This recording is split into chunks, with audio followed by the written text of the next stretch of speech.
Today, 2003 Dodge Ram, 5.7 liter Hemi, two-wheel drive, front brakes. He said that he heard a metal-to-metal sound whenever he would put on his brakes. And I don't know if you can see that rotor, but yeah, it's metal to metal. You can see the difference in the thickness of the inboard versus the outboard part of the rotor. So pretty simple. We're going to change the pads and the rotor. We'll change the rotor on this side. We're putting pads on both sides. So let me get set up and we'll get started.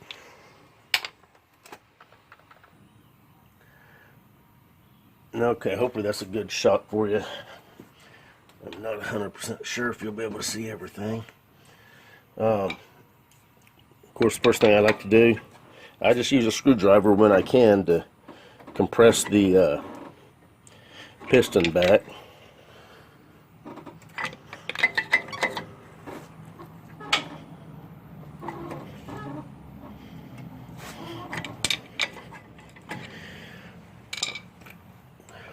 And we'll come in here.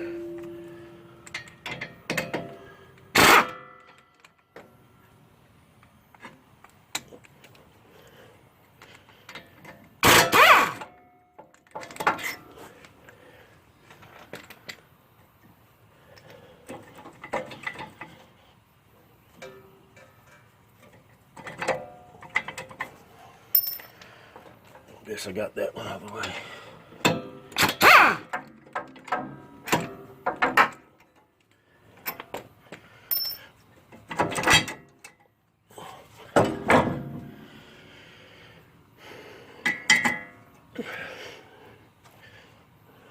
See that mess?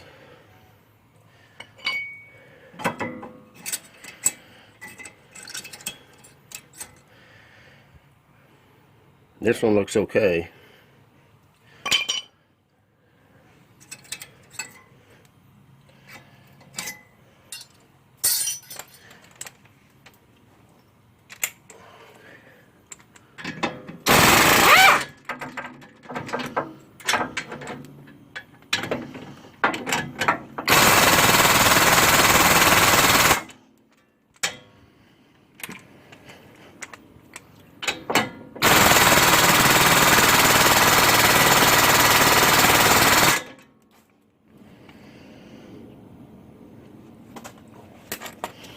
Get a wrench.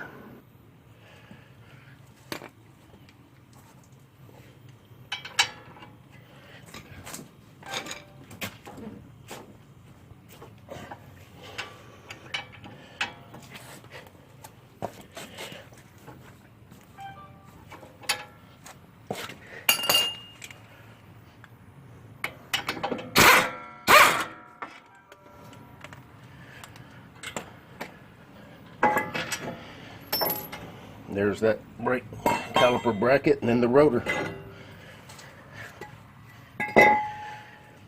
Alright.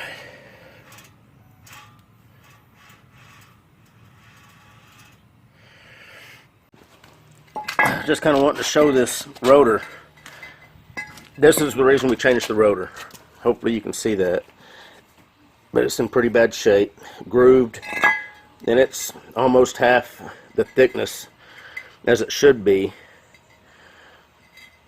on the inboard side versus the outboard side. So yeah, whenever it gets down like that, you've definitely got to change the rotor. I mean, this is far beyond even having it turned. By the time they trued this up and got it all turned, you wouldn't hardly have any meat over here. So that was the whole deal with the rotor. Okay, got the new rotor. Get it up there. Put a bracket.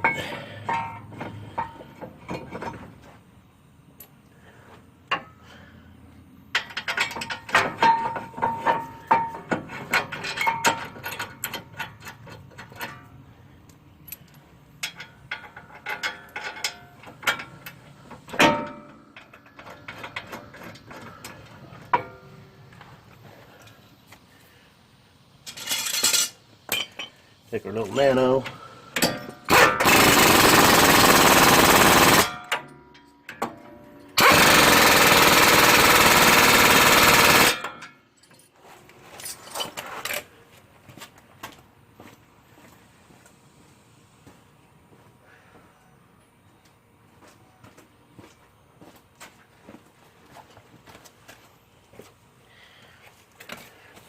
Now, I'm not sure what the torques of these are, but just make sure that they're tight enough to where they're not going to ever come off. Okay.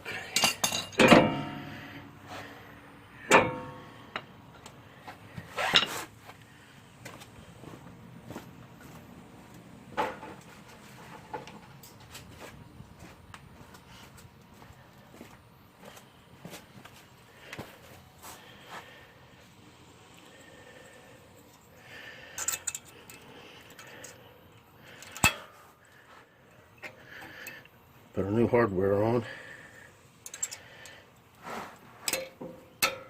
Okay. Now, believe it or not, this is the first time that I've actually seen pads not have any wear indicators at all. So all 4 of these pads are identical. There are no wear indicators.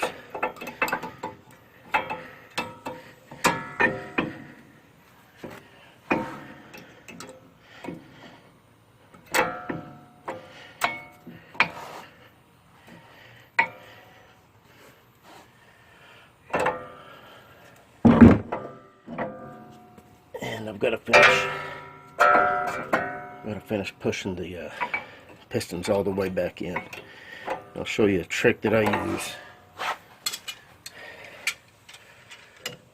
Now this is a dual piston caliper, so you gotta kind of push slow. Otherwise, you'll push this piston. You'll push the opposite piston out, and you can kind of see it trying to push out. And on these composite pistons, make sure you're not getting hopefully you can even see what I'm doing.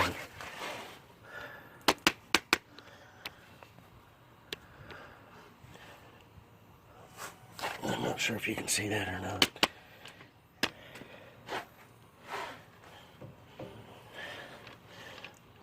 Light's bright. I can't see what's going on through the camera, so I'm pushing the pistons back in, just so you know.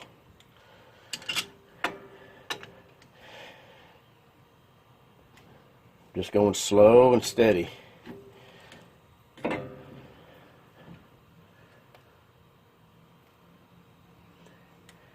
Now with these composite pistons, you can't put, if it starts feeling pretty tight, you've got to stop. Put a piece of metal or whatever in between the piston and the channel locks, or C-clamp, or whatever you're going to use.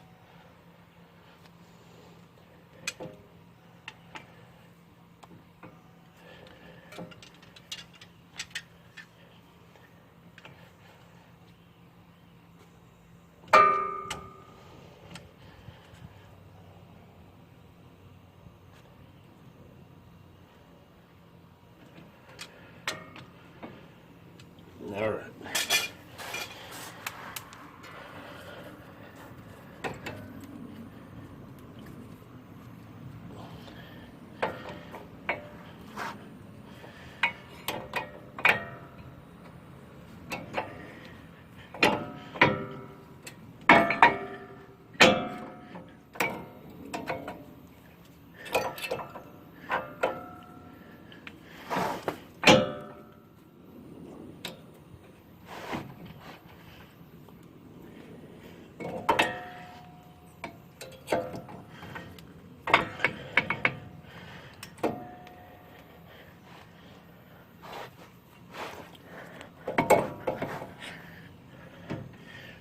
Come around here and push on this rotor for me.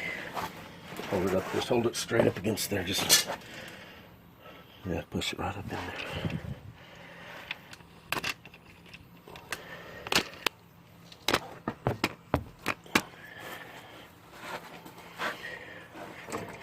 Okay, this one's gonna, the top of this is gonna go up first.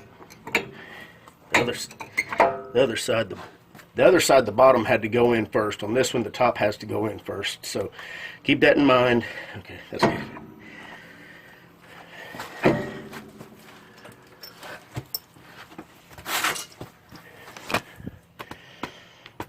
Where are we at?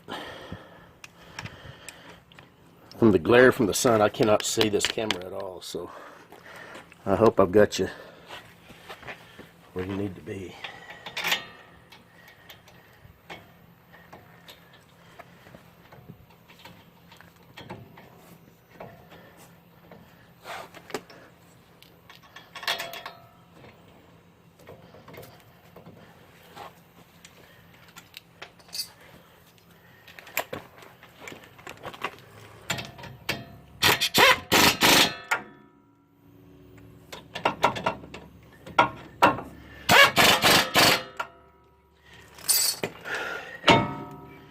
And there we have it.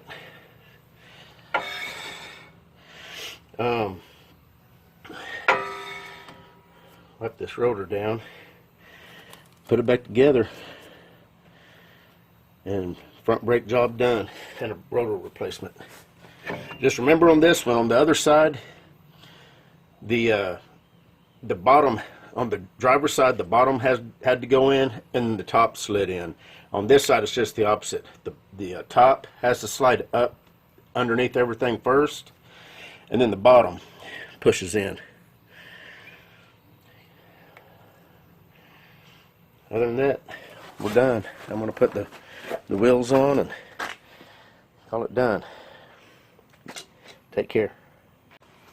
So here's the other side, all done. Same thing as the passenger side, except, like I said, on this side, on the driver's, the bottom had to go in first, and then the top pivots up. It's just the opposite on the other side, like I was saying. And don't forget, before you move the vehicle, put it in drive or reverse, that you pump the brakes and you get a firm pedal before you put it in gear and start moving. Otherwise, you'll get excited real quick, I promise you. Anyway, I'm out.